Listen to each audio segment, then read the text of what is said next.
Eastern Kentucky University has always been synonymous with champions, as you all know, champions of quality in our academic programs, champions of stewardship and service throughout our region, and of course, champions of excellence, whether it's on the playing field or on the court. We have 7 distinguished inductees today and a team of distinction, and we're going to honor them because they uphold these high standards of excellence that have long distinguished Eastern and have always represented their respective teams in this institution with both class and integrity. They are a big part of the history and the lore of EKU, and they continue to make us all proud to be colonels. Before we start the program, we have a few groups and individuals that we would like to recognize that have joined us today. First of all, our Board of Regents members who have supported our programs so wonderfully. Please hold your applause until all have been introduced. Vice Chairman Alan Long is with us today. Student Regent Aaron Barker as well. Vice President and Athletics Director Kyle Motes and his wife Leanne are here. We'll hear from Kyle in just a second. And Rebecca Ray, representing the conference, is with us here today. They're all at the table just over to my left. Several members of our Athletics Hall of Fame have returned today to honor this year's class, our 20th class. At this time, we ask all current EKU Athletics Hall of Famers to please stand so that we may once again recognize you for your contribution to EKU athletics.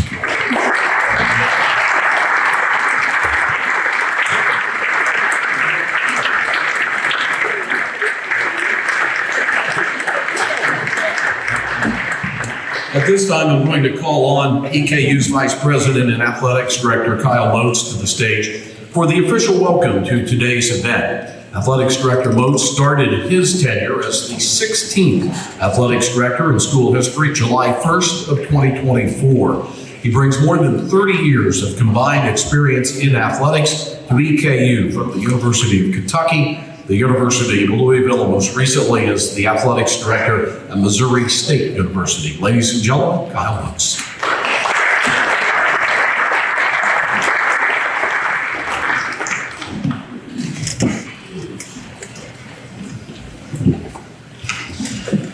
One good thing about Greg is I don't have to move the mic. Thank you, Greg. Good to see everyone, and thank you for joining us on this special day. I'd first like to thank the Hall of Fame Selection Committee on their selection of this year's outstanding class. Carl Park, as you all know, is the leader of that group, and if you're a member of that committee, would you please stand so we can recognize you, please?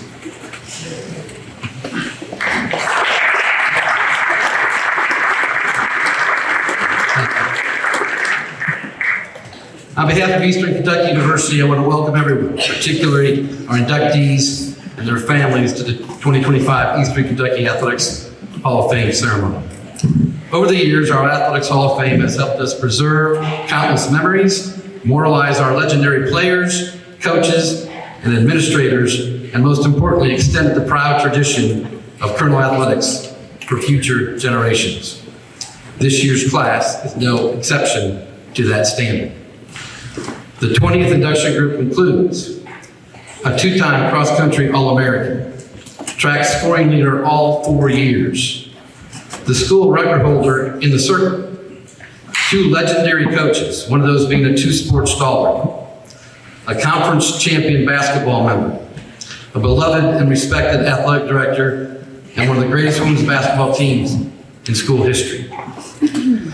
We salute our 2025 class and hope your visit to your alma mater is both enjoyable and memorable.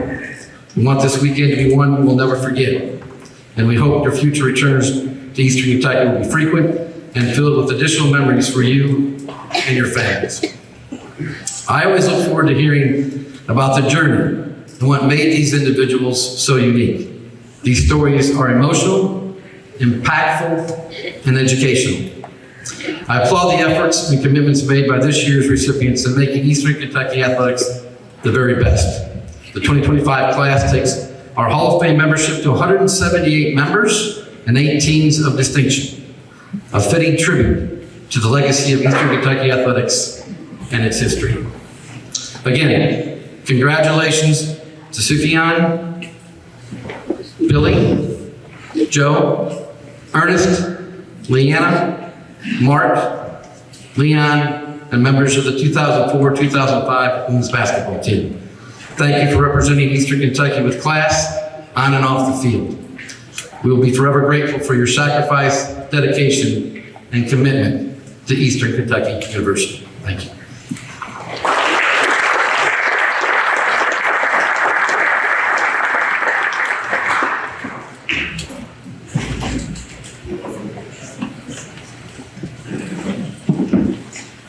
Our first inductee was a track and cross-country star for the Colonels from 2010 through 2014, an NCAA cross-country All-American in 2012 and 2013. He was also a four-time All-Southeast Region cross-country selection and was named the Southeast Runner of the Year in 2012. A four-time OVC cross-country Runner of the Year, he was also the OVC Male Track Athlete of the Year in 2014 and won the OVC 5,000 meter run all 4 years. He now resides in Antwerp, Belgium. He could not be with us today, but sent this video acceptance. Hello everyone, I'm very honored to be inducted into the Hall of Fame, and I first of all want to thank the university for the opportunity they gave me to compete for them. I also want to thank the athletic department and obviously the Hall of Fame committee. Thank you a lot. I also want to thank Coach Erdman and his son, Corey Erdman. They both have been really great to me, but especially Coach, because he was like more like a father figure to me. So, and I don't know how to explain it. I had a special relationship with the coach, and that's something 13 years later, I still talk about it now to people. When I meet people, I always tell them about the relationship I had with the coach. I'm very grateful for that. He has helped me a lot, not only on the side, on like the athletic side, but also like the more spiritual and the more mental side, especially the mental side. Because I remember when Coach used to tell us, like in the locker room, how we always had to be mentally strong before the competitions or before the workouts we did. And one of his favorite quotes was like, "Work at it, guys, work at it." Yeah, that was great. Thinking about it, it's really great. And obviously, I want to thank also my teammates. I had a wonderful group of talented young athletes. They came from the four corners around the world. We had people from New Zealand, we had people from Australia, from France, from Kenya. So yeah, it was incredible and inspiring to meet all those people. So if I have to talk about my experience that I had at EKU, I would say I remember when I actually just arrived at EKU, I was just a little young guy that was 19 years old, and I was so stressed to arrive in the States for the first time. I barely spoke a word in English. I could only say yes or no, and that's it. And sometimes Coach was asking me a question, and I was telling him yes or no, and that's it. But I'm extremely lucky to have I had great teachers. I had to start obviously with English 99 back then, I think. Normally, the first year you start with 101, but I started with 99, and I had a wonderful professor back then that's really learned me the basics of English. And then that's how I became better in talking in English, and I could also communicate with my teammates and my coaches in a more fluent language. I know my English is still not the best English because I haven't spoken the language like maybe more than 10 years now, but I still have the basics, and I hope you guys can understand me. So yeah, I remember when I just got to EKU, I was extremely stressed, and I had to be very tough. I was a very competitive athlete. I just wanted to break all the records. When I came in, and one of my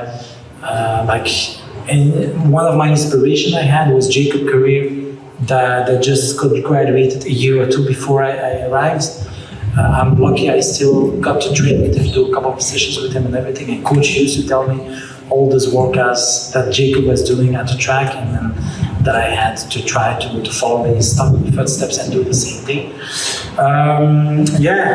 When I think about it, I'm extremely grateful. And if I would do it again, I would not hesitate a second. I would go back and do the same thing and be very proud to represent EKU. Because he wasn't just representing EKU, but he was also representing our entire nation, which was a colonial nation. It was a wonderful experience. It made me grow as a man. When I arrived at EKU as a boy. When I left EKU, I left as a man, and that's something I think I'll definitely take with me for the rest of my life. At the end, and thanks to EKU, when I finished my career at the university, I got back home and I was able to sign with the three big brands, Adidas, New Balance, and Hoka One. They gave me the opportunity to become a professional athlete, and I don't think I would have gotten the chance to be a professional athlete if I didn't have the career I had at EKU. So I'm grateful for everything that the university and the athletic department and the coaches have done to me and have given me, because without them I don't think I would have the career I had after my post-collegiate career. So once again, thank you all. Because right now I have finished my career. I'm retired. I have a wife. I have a baby, 5 months, 5 months old baby, and then I have started a new life. So thank you, and I hope to see you guys in real life very soon. Thank you.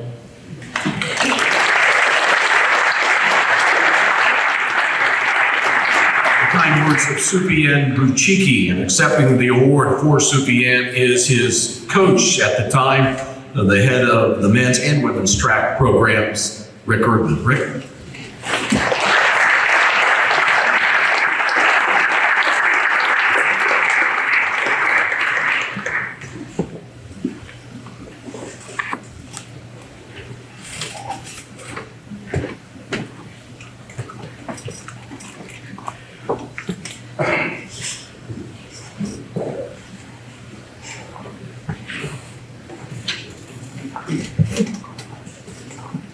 Well, I'll just say quickly, he's an outstanding young man, student athlete, majored in construction management, got a degree from Eastern in that. He, they said he was a 5-time All-American. He won the regional cross-country championship. And as a team, he led our team to 3 straight national championships, which is hard to do from our region because it has all the ACC schools. We beat the ACC champion, and we beat the ACC champion. There were some SEC teams in it also. And he led, I think, 3 times in the national championship in a row. And he was one of the reasons he's outstanding. And then he ran professionally. He won a silver medal for Belgium in the European cross-country championships, and he competed professionally then for New Balance as a different shoe companies for years. Doing a great job.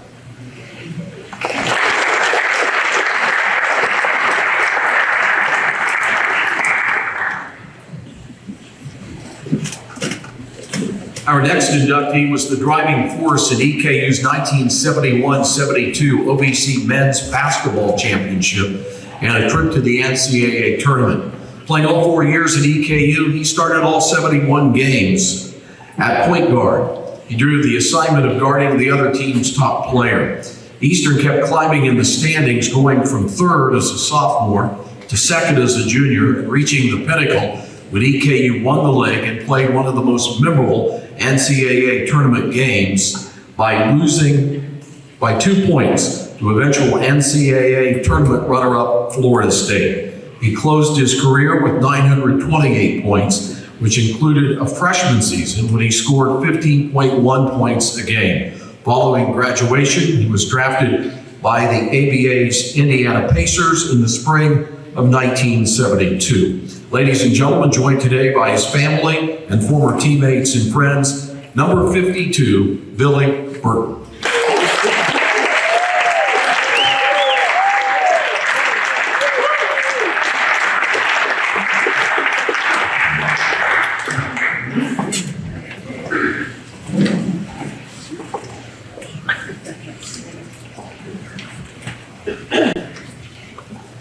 Great, thanks for the kind words. Carl sent me a message last week. He said, Billy, your speeches aren't going to be 2 to 3 minutes. I said, Carl, I don't know if I can do that. I said, it might be a little bit longer. So Carl, if I go a little bit longer, you'll have to give me a technical foul, yes. It's a great honor to be standing up here and playing this great university. It was a great honor to be with my 2 teammates that I've already been entered into the Hall of Fame. Mr. Bryant, George Bryant, Mr. Charlie Mitchell, 2 of the best players that I've ever played here. I was lucky to be with them guys. Then also, my 2 coaches, Gas Rom, Jack Hisson, were both inducted in. And then my whole team 2 years ago was inducted in for the team of distinction. So I think we were a pretty good team. Don't y'all agree? I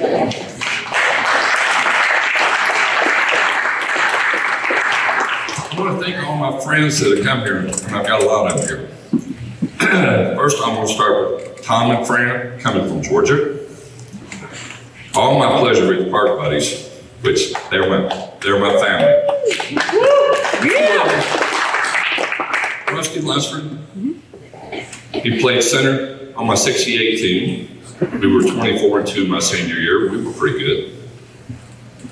Then I had the 65 group, Wayne King and Danny Manning. Danny Manning is my idol. How many people get to meet their idols? I had him, and I got a guy named Larry Conley who played for Rupp Sprint. He's my other idol. He's in Atlanta. And the other person I want to introduce is Coach Larry Kinley and his wife, Robin. Coach of DRP.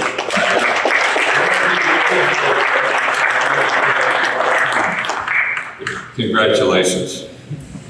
And of course, I better introduce somebody. If I don't, I'll be sleeping on a couch tonight. My wife, 54 years.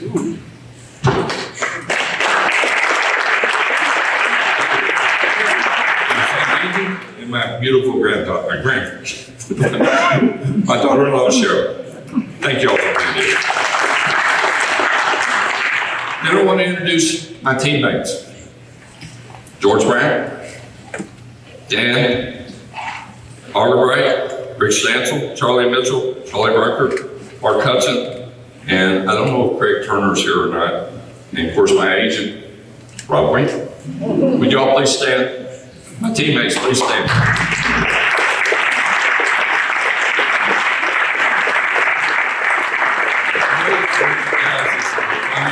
Play with, and we were very, very competitive, and I'll go through that here in a little bit. It's been 53 years since I played here. Back then, we were in the Ohio Valley Conference. 4 teams from Kentucky, 4 teams from Tennessee.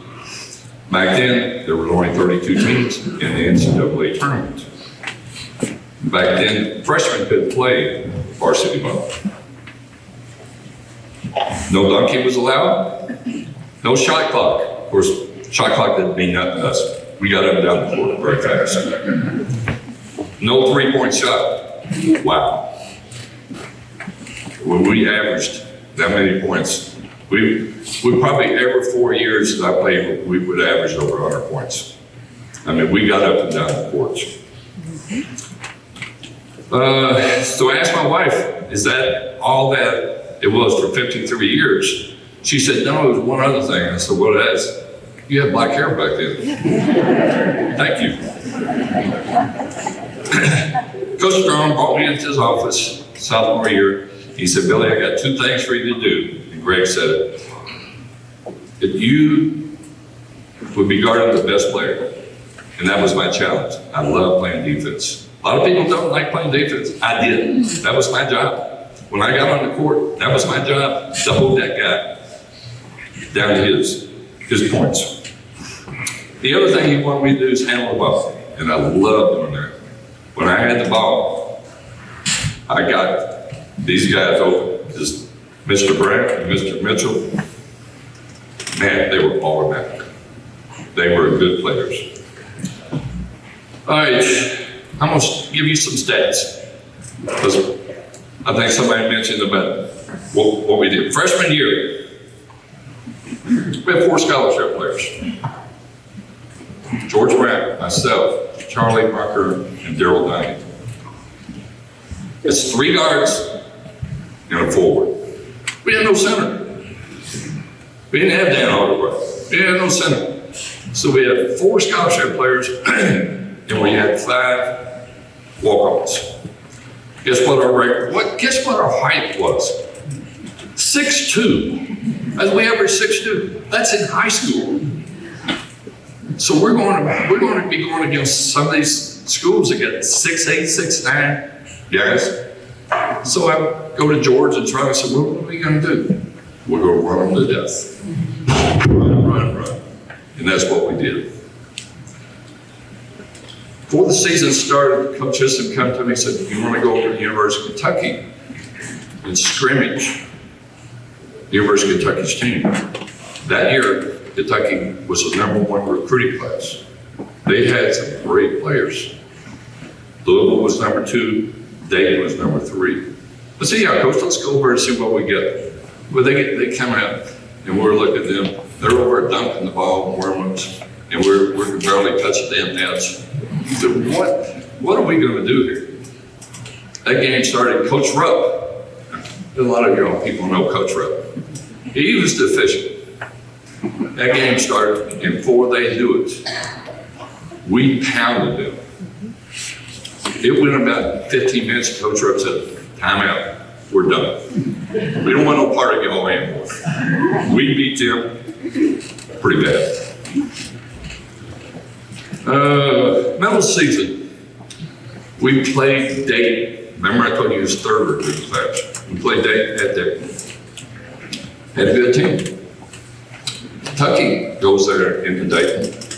They get beat. Louisville goes into Dayton. They get beat. We go into Dayton and we beat them. Jim Bullis, who's a writer at the Courier-Journal, says we were the best freshman team in the state of Kentucky. I knew we were going to be good then.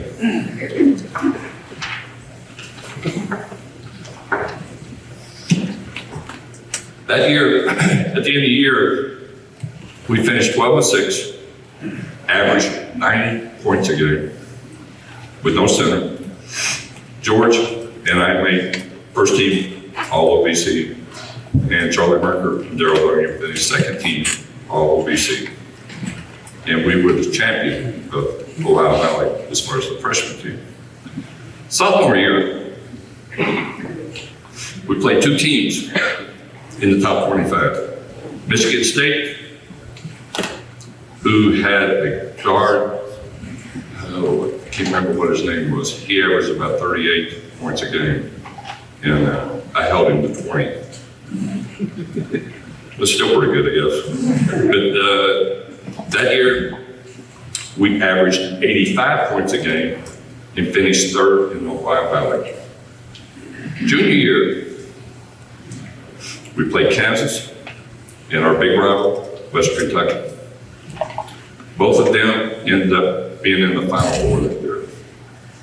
We averaged 86 points finished second in the league, and George Mack was the most valuable player runner-up.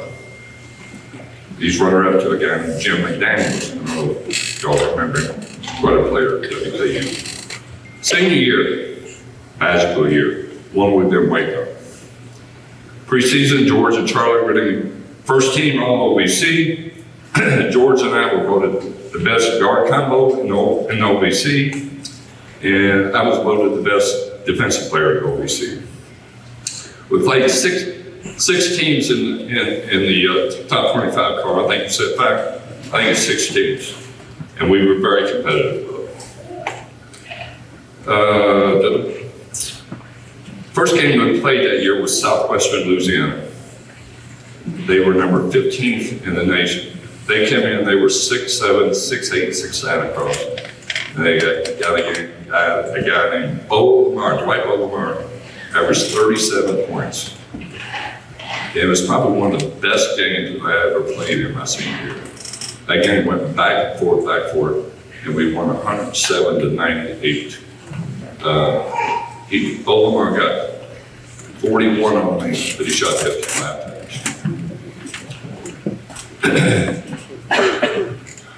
Then we played, next game we had to play Florida State. Florida State was number 9 in the country at that time, not in the year at that time. We had to go to third place. They had us down 11 at halftime, and we played them even in the second half. So we knew we could play with people. Then later on that year, we played in the Oklahoma All-College Tournament, which was probably the third or fourth biggest tournament in the state, in the country. They had 8 teams in there that were very good, and we won that thing. Charlie Mitchell was the most valuable player. Great team. Then it comes to senior night. That's a game also I remember. We had to win this game in order to get into a playoff game to win the Ohio Valley Conference. So Coach Charles brings me in his office like he usually does, and we talk about plays. I said, Coach, we got one play. What is it, guys? Strong side. That's our play. We get strong side. He said, we're going to do this. I said, Coach, no. Get me the ball. We're going to run it down the throats. And that's what we did. And he said, also, we're bringing in a special person tonight. I said, who's coming in, Coach? He said, Coach Adolph Rupp wants to come in and see y'all play. So I go back to the dorm and tell the guys, I said, guess what, guys? It's showtime tonight. We beat them 121-91. Coach Rupp on his talk show the next night says, I have never seen boys play like that. So it made us proud. At the end of the year, Charlie Mitchell and George were first team all OVC. Daryl Dunnigan, the best field goal percentage. Big Dan, I won't forget about you. You and I had the most fouls. I was first and you were third. So.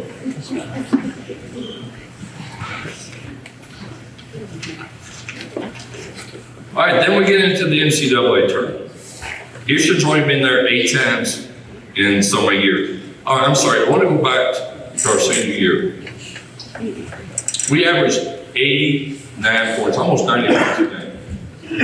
They've been taking records and stats since 1948 to 2025. Our record of the most points averaged in a game still stands.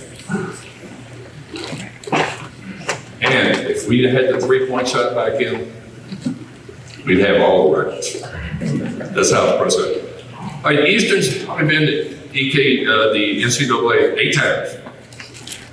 Again, we had that one. We were up 16. I mean, we were giving Florida State hell. I mean, we were giving them hell. Dan got in foul trouble, I got in foul trouble, and they come back on us. But it went almost to the end, and it was close. that we just didn't get there. I know for a fact that if we could have beat Florida State, we'd have been in the Final Four here. That's how good we were. That's how good we were.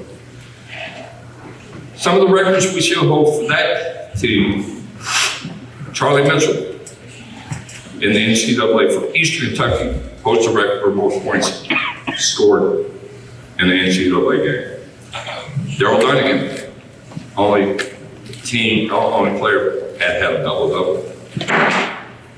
Pretty impressive. Off our team, 4 guys were drafted into the pros. That's pretty impressive too. You know, I've talked about the starters, but I've got to talk about the subs. Charlie Martin, Rick Stampson, Chuck Worthington, Robert Brooks. We would have never been there without them guys. They won a lot of games for us because I was always in foul trouble. I averaged 4.2 fouls a game.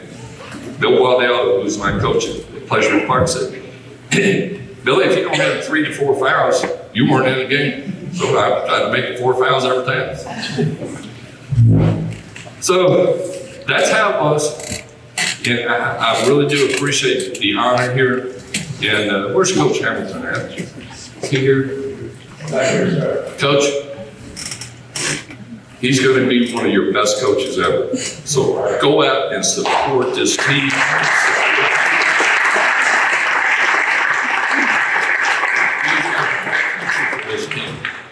So thank you all. Go Big E, and thank you all.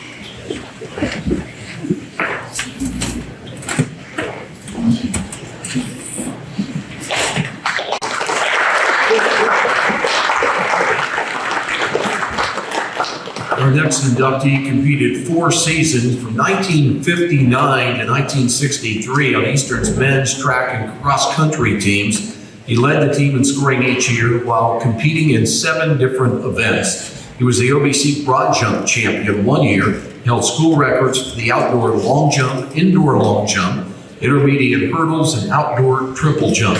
He competed in high jump, javelin, high hurdles, and low hurdles. One of his top collegiate accomplishments was becoming the only EKU athlete to ever compete in the decathlon, where he finished 2nd in the Southeast Decathlon.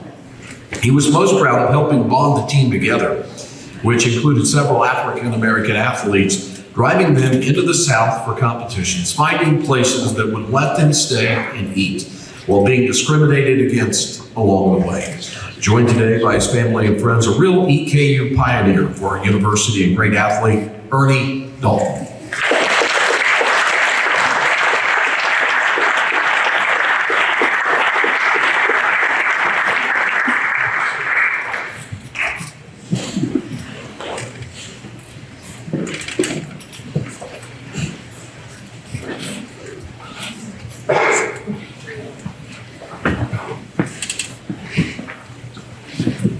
I was never known for my gift of gab. So my time up here will not be long, but my family, 4 generations of us, are at this table over here, and I'm extremely proud of this group of people.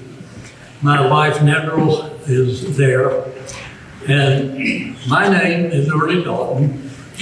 What an honor it is to be recognized along with the other great athletes here today and the ones who came before us. I would not be here if I hadn't had help along the way.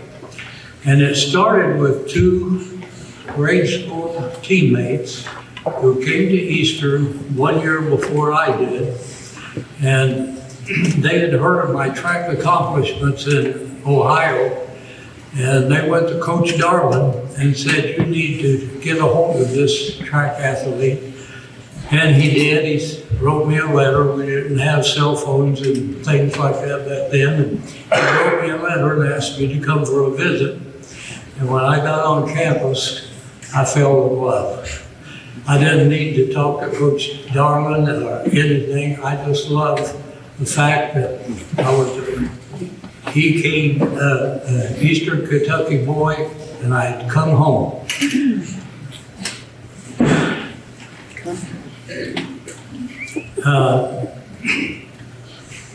That's how I came to EKU. Next, Coach Gossett and Coach Daly, who were role models and great teachers over my career. Coach Daly encouraged me to participate in as many events and entered me in 7 events in 1 meet. And I scored in all 7 of them. And I didn't know it at the time, but he was grooming me for the decathlon. And later on, he asked me why don't you try the shot put with some of the shot putters? Why don't you try the pole vault, because you've never done those? So I did. And then the next year, and he said, I've entered you in the Southeastern United States Decathlon Championship. And then I realized what he had been grooming me for. I finished second in that meet, and I was very, very proud of it. There are many other people who helped along the way. My late wife, Judith, starting in high school, followed me for 52 years of marriage. My college teammates, there were 5 of us that came down from Dayton, Ohio, one after the other, and that makes all 5 of us now in the EKU Athletic Hall of Fame. One teammate in particular who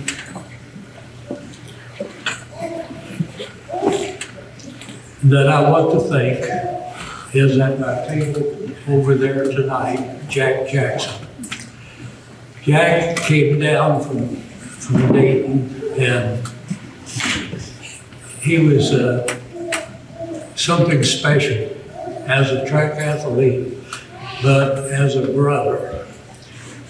We became very close, and so I think Jack, stand up, Jack.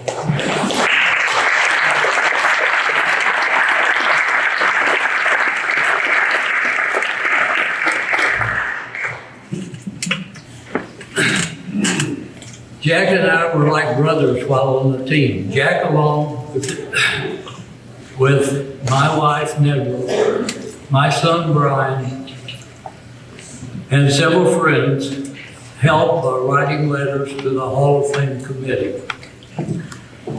Dr. Hood, I would like to thank. She came to me in my senior year and said, Ernie, the gymnastic coach, or teacher, we didn't have a team yet, has resigned, and I understand you were a pretty good gymnastic person in high school. She said, would you teach the freshman, or the first semester and second semester gymnastic class? So I had to rearrange my schedule so I could do that. And I taught gymnastics 101 for 2 semesters. Next, I would like to thank Turkey Hughes. He gave me the opportunity to be the cross-country coach for 2 years. And as a 19 and 20-year-old, taking a team of black athletes into Tennessee and the places that we went, finding a meal was almost impossible. One day in particular, I had tried several restaurants. They said the white players could eat inside, the black players could go to the back door and we'll feed them there. And my team salary rejected that. So I went into the grocery store, bought lunch meat and mayonnaise and bread, and we came out and fixed our sandwiches on the bus and ate on the bus. So that was some of my experiences.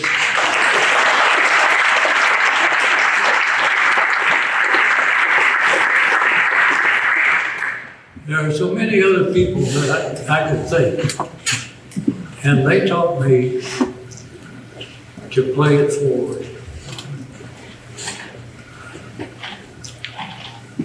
And that's what I've tried to do my whole life. Play it forward. Thank you, Carl Parks, for all that you did. I appreciate it. Thanks the committee.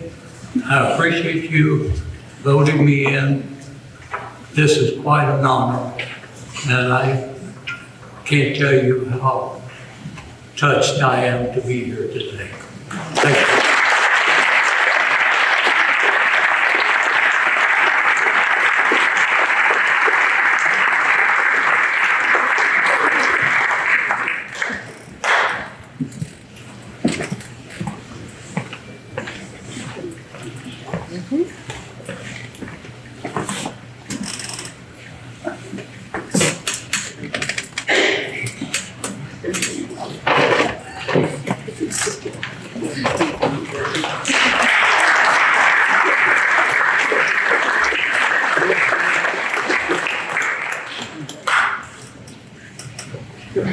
Our next inductee was an instrumental part of the EKU football coaching staff from 1976 to 1988, helping lead the Colonels to 2 national titles. Those were in 1979 and 1982, and in between those times, 2 runner-up finishes in 1980 and 1981.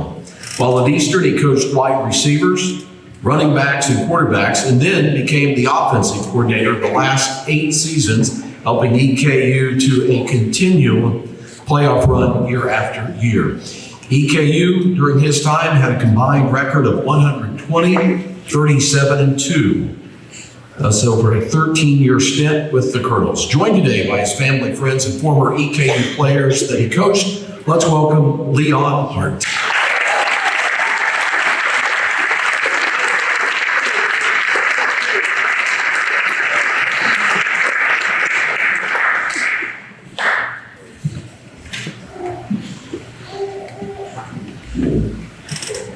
I can't remember if this needed to go up or down.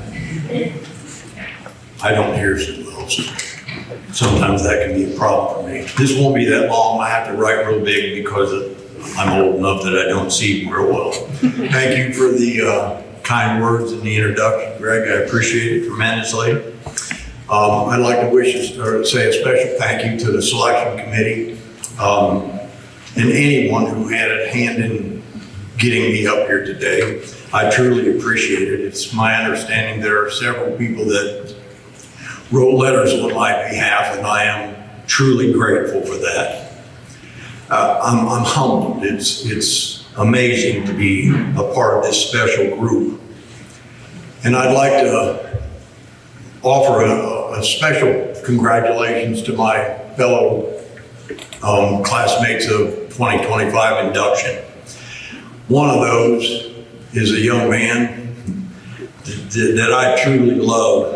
I know that he was an outstanding athlete here. He was an outstanding coach here.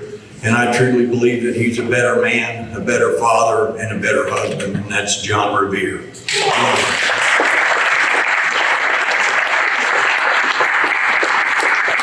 I'm very pleased to have so many of my family and friends here to share this with me today. It didn't dawn on me that I would be here and see so many people that I remember from the past, but to have my family here with me today, and we have 3 tables over here, so it's a pretty good group. I come from a big family anyway, but I have sisters that are here and their husbands, and I have a brother that's here and his wife. I have friends that have come in from North Carolina, friends that have come in from Florida, past players. I have a niece that's come in from Tennessee. and a couple from Ohio. I have nieces and nephews. I mean, it's quite a group, and it's wonderful to have so many of them here to share this with me. Coaches' stories are a little bit different than the players' stories, in it that if we're fortunate enough, we're here for a long period of time. And over the course of 2 stints, I was here for 20 years. You become ingrained in the Richmond community. I coached Little League baseball here. I've fished in just about every pond in this end of the county. And you make tremendous friends, and I've seen so many of them here today. There's a group of people that are here today, and I thought it was only going to be 75%, but 100% of Team Lovey-Dovey are represented here today, and only they know who they are. It's good to see. It's good to see everyone here. I want to thank the players that meant so much to me and meant so much to our program. And it's just amazing, you know, how many of them are here today, and how many of them I've stayed in touch with over the years that means so much to me. This place has always been special to me. This is also my school. Besides me coaching here, it's also my school. I got a master's in a rank 1 here. My sons both went to school here. My son and his wife are both EKU graduates. My sister's an EKU graduate, so this is a family affair for us. And it's been a wonderful place for me. When I came here, my story starts in the spring of 1976. I had a meeting with Coach Kidd, and I came in and was interviewing for the graduate assistant's job. And he hired me. And so my story started in the summer of '76. And I was a graduate assistant my first year, and I coached the wide receivers. And I thought I was going to be one of these one-and-done guys. I thought I was going to be here for 1 year, and I was going to go back to Ohio and teach and coach and live my life out there. It didn't quite work out exactly like that. I came back the second year, and I ran O'Donnell Hall, the players' dorm at the time. That's a story in itself. Anybody that knows anything about O'Donnell Hall and the stories that went on over there, it was a unique experience running that. Again, I was the wide receiver coach. We had a coaching change in the middle of that season. And after about 3 games, I became the running back coach, the quarterback coach, and the wide receiver coach. And Joe Canan and I were the only 2 coaches on offense. It was really kind of crazy. I mean, if you can imagine setting up drills to get through practice where you're taking care of the quarterbacks, the receivers, and the running backs, it was unique, to say the least, unique. At the end of that season, Coach Kidd had enough confidence in me that he hired me full time. And 3 years later, Joe Canan left, and Coach Kidd offered me the job to be the offensive coordinator here. And so in a 5-year period of time, I went from being a graduate assistant to the offensive coordinator. And not just the offensive coordinator of any team, but you're talking about a team that had been to the national championship game 2 years in a row, won one of them. And so I was handed the reins of a pretty special football team after just 3 years. I was very fortunate that we had unbelievable players here at the time. My first 2 years as an offensive coordinator, we were 25-2. We lost the national championship game, and then we came back and were undefeated national champions the next year. So obviously, I was doing something right. I was at least guiding the great players that we had here in the right direction. I was thinking about this speech, and I thought to myself, if you're a coach and you want to get elected to the Hall of Fame, the first thing that you've got to have is outstanding players. And I was, like Greg mentioned, I was the quarterback coach here, and I got to coach Ernie House, Bill Hughes, Chris Isaacs, Tuck Woolen, and Lorenzo Fields, all Hall of Famers. In my time here, in my 20 years here, we had 20 players on offense that are already in the Hall of Fame. And we had another 12 players on defense that are already in the Hall of Fame. With those kind of players, you ought to be able to win a lot of games, and we did. The next thing, if you want to get into the Hall of Fame, you need to be surrounded by a great staff. And I'm not talking just about the football staff, I'm talking about the athletic staff. We had Larry Marmee, John Revere, Jack Eisen, Jim Tenaire, Teddy Taylor, Joe Blankenship, Bobby Barton, Richie Van Sales, Greg Stottlemyre, Carl Park, Don Combs, all Hall of Famers. And of course, Roy Kilgore. We have many other players, outstanding players even beside that group. But it was amazing. If you think back on those, especially on those glory days, the number of outstanding players and coaches and staff that we had here at that point in time, it's unbelievable. Coaches have all kinds of stories, and I thought to myself, if I'm going to tell stories up here, I'll tell stories when it's over, not when I'm standing up here. And we got together, several of us got together at Madison Garden last night, and we were telling unbelievably good stories. And some of them are funny, and some of them are, as I remember back, weren't quite so comical at the time. I was telling a story last night that if anybody has seen Lane Kiffin on the sideline getting ripped by Coach Saban, I've been there. I wasn't Coach Saban. I was the Lane Kiffin standing on the sideline getting my butt ripped for some play that I had called, and it didn't work. They scored on the play. We had the ball, and Mike Adore had to leave, thank God. I told him last night, I said, I love you, Mike Adore. He got the ensuing kickoff and ran it back for a touchdown. The headsets hit the ground. I never heard any more about that, so I'm really happy about that. To wrap things up, I knew I wouldn't have any problems with my 3-minute quote up here. I'm very honored. I'm very honored to be a part of this, and I want to say a special thank you again to the players, to the managers, to the coaches, and to all the staff who played a part in the unbelievable success that we had. To the people in the community for accepting me, welcoming me in, helping me learn things, all kinds of things. I had people talk me into coaching Little League Baseball when I didn't really want to, but that same guy introduced me to Special Olympics, and that's always been a dear thing to in my heart. And I'll wrap this up by saying Coach Kidd had it right. When he talked about EKU football, he said EKU football is a matter of pride. And EKU football is always going to be a matter of pride. And I'm extremely proud to accept this honor today. Thank you.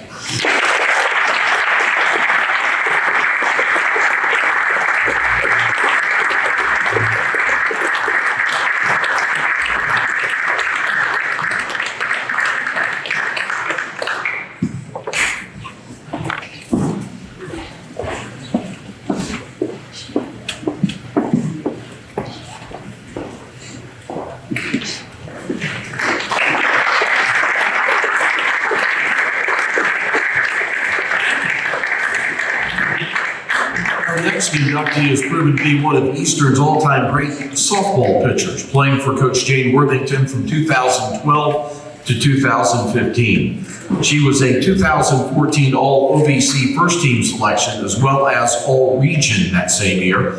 Other league honors included the 2012 OVC All-Newcomer Team and making Second Team All-Conference as a sophomore.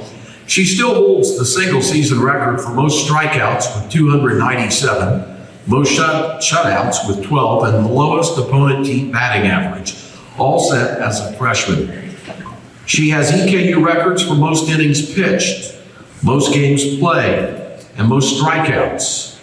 She stands alone in second place at EKU career wins with 68.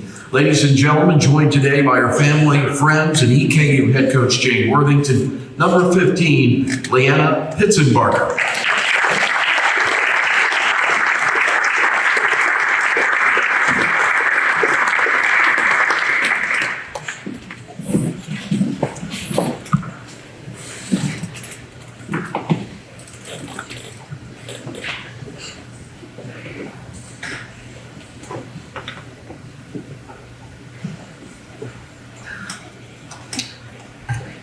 All right, good afternoon, everyone. It honestly just doesn't even feel real to be up here today. The Hall of Fame is something that you feel like, you always think happens to somebody else, but not to you. So seeing so many people who've been a part of this journey reminds me how lucky I've been and how much privilege I've had to be here. And it's also awesome to be part of such an amazing and distinguished class. There's no way I could have gotten here alone. And so I want to start by thanking all the people that made it possible, many of which are here today. So in order to not become too emotional, I'm going to speak to this half of the room instead of this half where they're all at. So first to Coach Worthington, I'm so deeply appreciative of all the time you sacrificed for me and for our program. It was always so clear that you poured your heart and soul into us, not just into winning games, but also into shaping who we were as people. Your faith in me never wavered, when even at times my own confidence and performance did. What meant the most, though, is that your care for me did not stop after I graduated. Some of my favorite conversations with you have not been about the game at all, but about things that we both care about deeply outside of it. Thank you for believing in me, investing in me, and continuing to be such an important part of my life.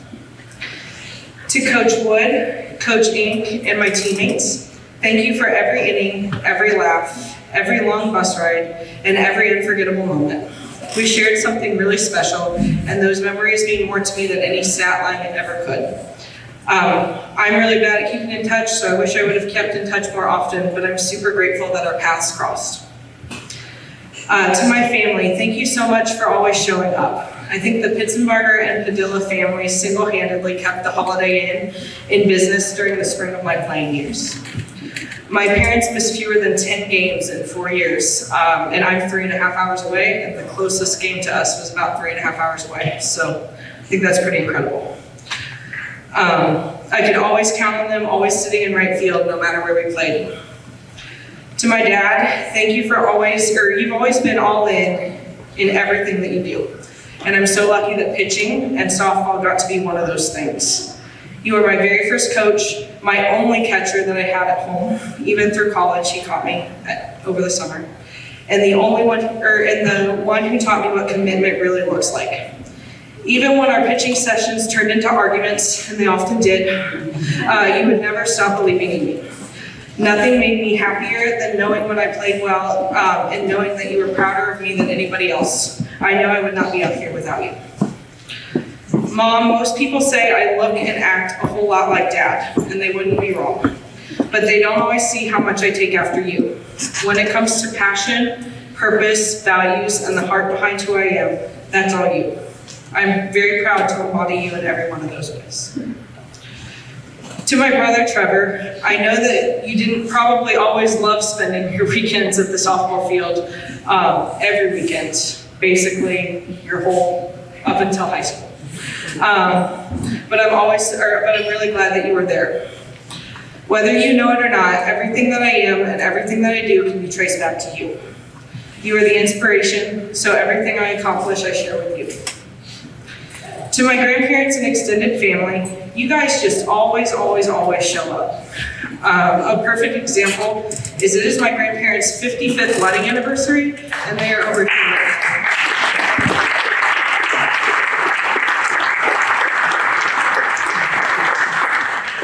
That says everything about who you guys are and the kind of love that's carried me to this moment.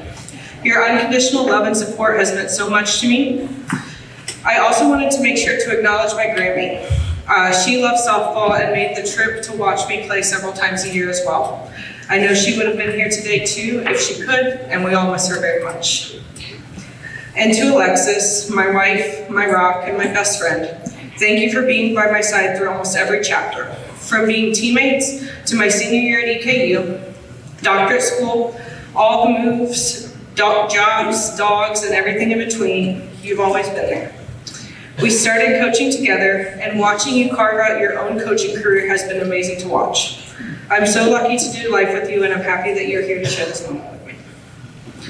Softball has been such an enormous part of my identity. For a long time, I was nervous about who I would be when this chapter ended, when I wasn't a softball player anymore.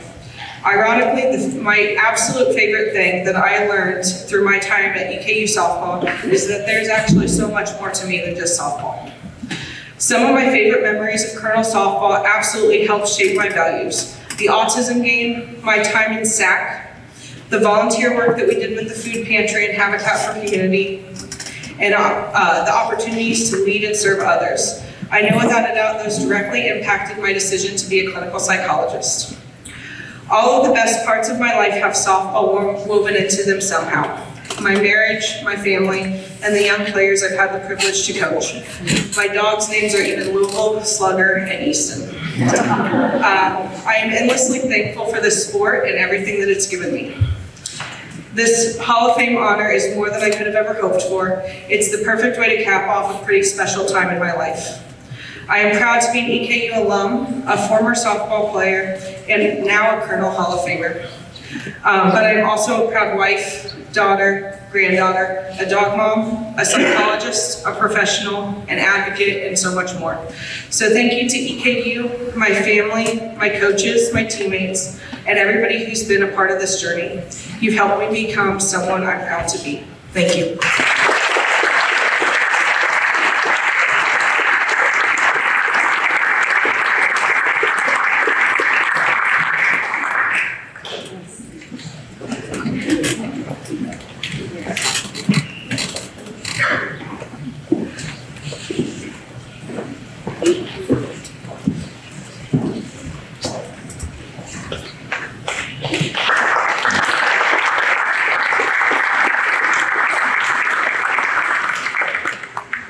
Our next inductee played football and baseball at EKU from 1972 to 1976. In football, he earned first-team All-OVC as a receiver his junior season after making second-team All-Conference as a sophomore. He hauled in 95 passes for his career for a total of just over 1,500 yards and 3 touchdowns. He also rushed the ball for 419 yards and 2 more TDs and served as co-captain his senior year. As a baseball player, he played left field, finished his career with a remarkable .354 batting average. He later served as an assistant football coach at EKU from 1997 to 2012, and in 2012, he was named FCS National Assistant Coach of the Year. Joined today by his family, friends, former teammates, and coaching colleagues, let's welcome number 20, John Revere.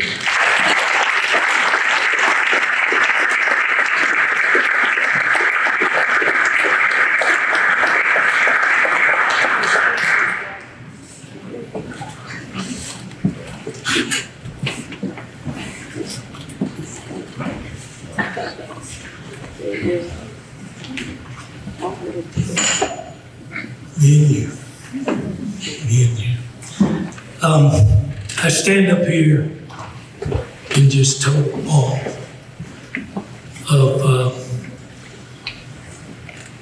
this whole experience. My wife often got upset with me because when I found out about it from a friend of mine by the name of Carl Parks, I kind of laughed all the way home. I was in the car and I kind of laughed. Wasn't for sure he was for real about it. Just didn't think it was time. It was my time.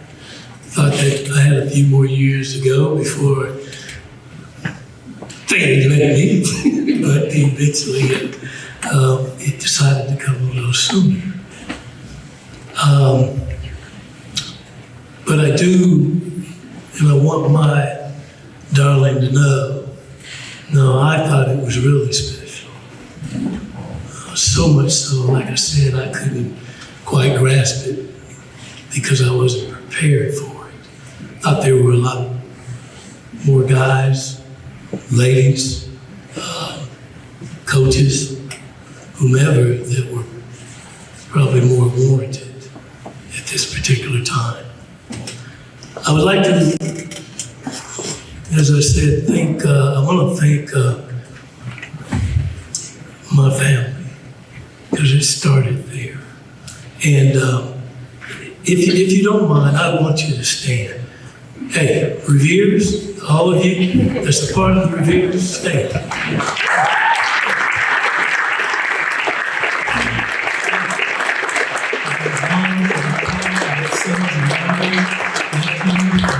And daughter-in-laws and just grandsons and granddaughters, and they're here. And I just want you to know that I truly thank you, because this is your award. Every bit of it. As my teammate, Howard Miller, had so elegantly put, we were in a place for 4 years, in the same place for 4 years. And there's a lot of things that can get done among not just athletes, but, not just people, but athletes for sure. And we were able to do that because there was some camaraderie that was built then that will never diminish. And I'm just afraid that with our current process of college athletics, especially football, period, that we may lose that. I heard a coach talk about that his team was young this year. And I got to thinking about that process and what it goes through in trying to get players to come to different universities. And I thought, heck, you may be that way every year with the process that we use now. But that was something that I know was a foundation of why we were so good. And I'm praying that through this next process, it's not going to change. I pray that it don't, because EKU is a place that wins. I came out of Dayton, Ohio. My roommate, Jerome Kelly, we roomed together for 4 years, came out of Dayton, Ohio, made a trip down here. We both had other places and offers. One of them was the Ohio State. I'll say that for my wife. The Ohio State. And at that particular time, Coach Willie Hayes wanted me to be a preferred ball boy. And I thought, yeah, I'll go for that. My home state school was huge. They were good back then as well. But I thought, at the same time, if someone's going to offer me a scholarship, I got a mom and dad that would appreciate that. And so I was tripped down here to Eastern Kentucky and Richmond, Kentucky. And I'll never forget, on the Sunday morning after the visit, of course, my host was a guy by the name of Wally Chambers and Nick Michelson. And of course, these guys were pretty well-known individuals at that time. But I can remember waking up on Sunday morning in the hotel, and I looked over at Jerome, and I said, I'm coming. And he says, what? I says, I'm signing. And here's why. I felt from the community, and this is 1972, so I'm not too far out of the 60s. I grew up in that individual. I'll never forget the minute I came down here after I signed, coming to camp in 1972 in August. I can remember crossing the Ohio River and hearing a voice say, you're in the South now, boy.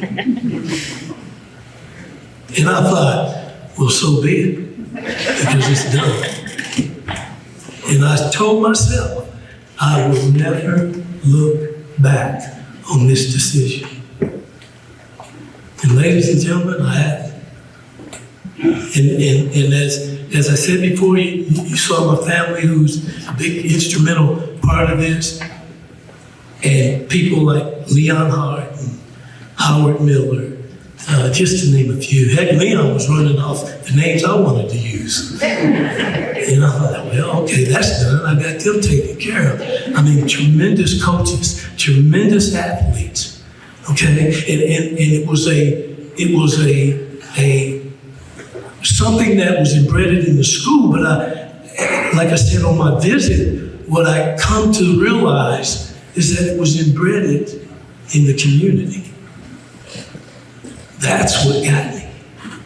Is I was places where I knew if I was in Dayton, Ohio, you were going to have to ask or have a reason, what are you doing over here? and it was nothing like that. It was something that was I knew was genuine. It was something that was wholesome. And I said, this cannot be a place of failure. And so I made the decision to sign with Coach Roy Kidd, and I'll let him be responsible for that. But in 1997, after I had gone through a career and I got a family, I get a call from that same coach and asking me, would you be interested in the coach of college football? Well, I'm 45 now, Coach. That ship's sailed. Yeah, I wish I could apply to you, but I don't think it's going to happen. Okay, and so I was calling him back to say that I just don't think it's going to work out. And so as much as I'd love to come back, coach, help you retire, and coach in my alma mater, I just don't think it's going to work out finally. Financially, rather. And then, but I got Miss Kidd on the phone. Now, those of you that don't know Sue Kidd, you ought to meet her. She's a wonderful woman, really. And it's without a doubt, the conversation I had with her prompted me to make this move, to come back to my alma mater and coach. I had a dream about it. Of course, I dismissed it because I had bigger fish to fry in my coaching profession at that time. But I remember coming back in 97, and I told my wife this. I said, give me 5 years. Okay, because I had an agenda too. And my agenda was slowly diminishing because time was running out on my clock. And just to give you an impression about this place, not just this university, although it is a huge, huge responsibility and a major responsibility that I'm here now. But in 97, when we got here, I asked her to give me 5 years. 5 years, all I needed. And in 2022, it was 2022. We stood outside of our home here in Richmond, Kentucky, and she says, you know, this is the longest place we've ever lived in our life. And I looked at her and I honestly said, so much for 5 years. I've retired, she's retired. And we had a chance to maybe move back towards Georgia, where we spent a large portion of our lives. We got our sons and daughters down there, grandkids down there. And thought, okay, here we go. All of a sudden she tells me, why don't you go look at this house over here, such and such, and over here, such and I'm thinking, I thought you were thinking about maybe going back towards Georgia. Well, you know, the cost of living is a little different down there. I said, okay. We find a place here in 2022, and I think, yeah, okay. And I said, well, what you're telling me is that song, Old Kentucky Home, is going to be your theme song. Because we're not going to do it again. But I say all that to say this. This place is real, and it's for real. The people here are for real. The athletes are phenomenal. And if I had to do over again, I would tell Woody the same thing. I'm going to EKU. And That's a fact, Jack. But I want to say, again, thank you. It is humbling. I certainly appreciate it. And I feel honored to be among such great men of stature and value, and I hope I can for certainly live the legacy that so many of you have gone on before me and have done. Thank you very much.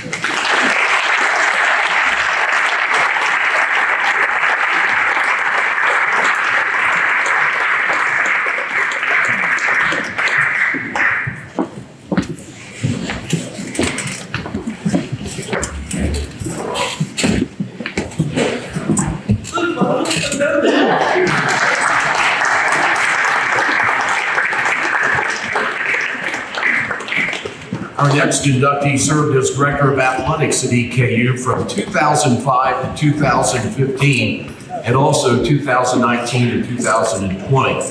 During his tenure, Eastern captured 34 OVC team championships and won the league's award for overall best athletics program, a dominating 7 years.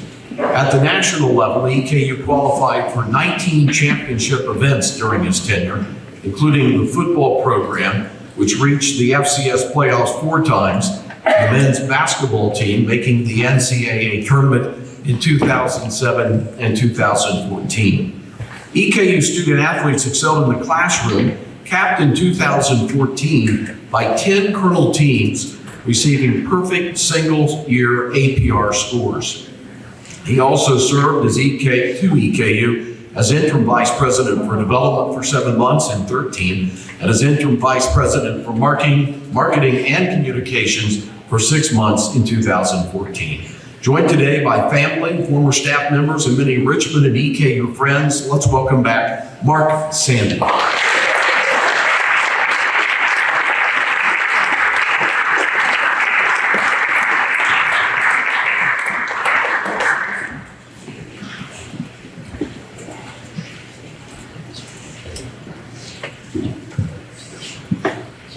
It's great. First, I'd like to recognize the people at my table. First, my wife, Kitty. She's the love of my life. Most of the success I've had can be attributed to her support. Also, our good friends Penny and George Begley and Martha Davis are here. Sometimes in life, you work with good administrators. Rarely do you also find good friends. Lynn Tyler, Dan McBride, and Simon Gray gave unlimited effort to make EKU athletics a special place. Excuse me. The Richmond community has always made me feel welcome. Several of those folks are here today, including the golfers and card players that make me want to come back over and over again.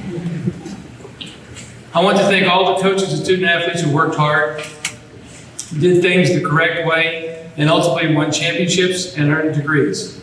They set the bar for the true meaning of college athletics.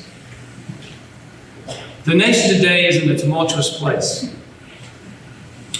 I ask that we all try to be more kind, treat everyone with respect, and always tell the truth. It was an honor to serve as athletic director at EKU. Thank you.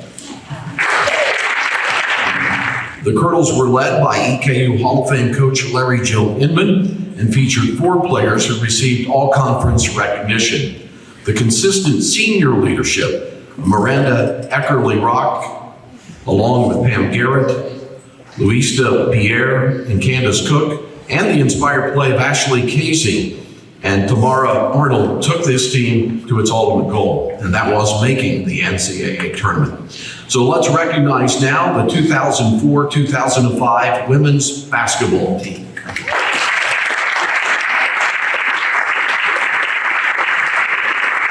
Here is number 20, Miranda Eckerly-Rock. Number 42, Candace Cook.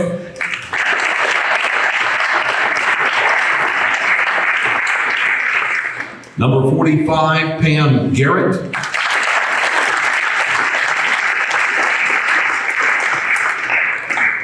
Number 3, Ashley Casey Button.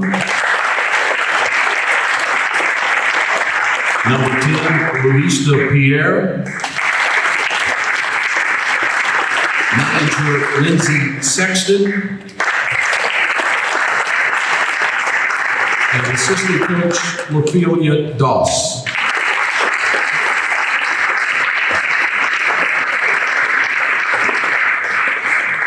To accept the Hall of Fame plaque, we have a video message from this team's head coach, Larry Joe Hinman. The 2004-2005 team was one of the most successful in my career as a coach. We had wonderful players that played as a team. They had great attitudes towards one another, which helped tremendously to persevere, and a team to win, which going into the season, no one thought we would be a contender for the championship. Boy, were they surprised, and a great surprise it was. With heart, passion, and love for your teammates, the game of basketball, anything is possible. One of the best teams I've ever coached. Thank you from the bottom of my heart. I love you all.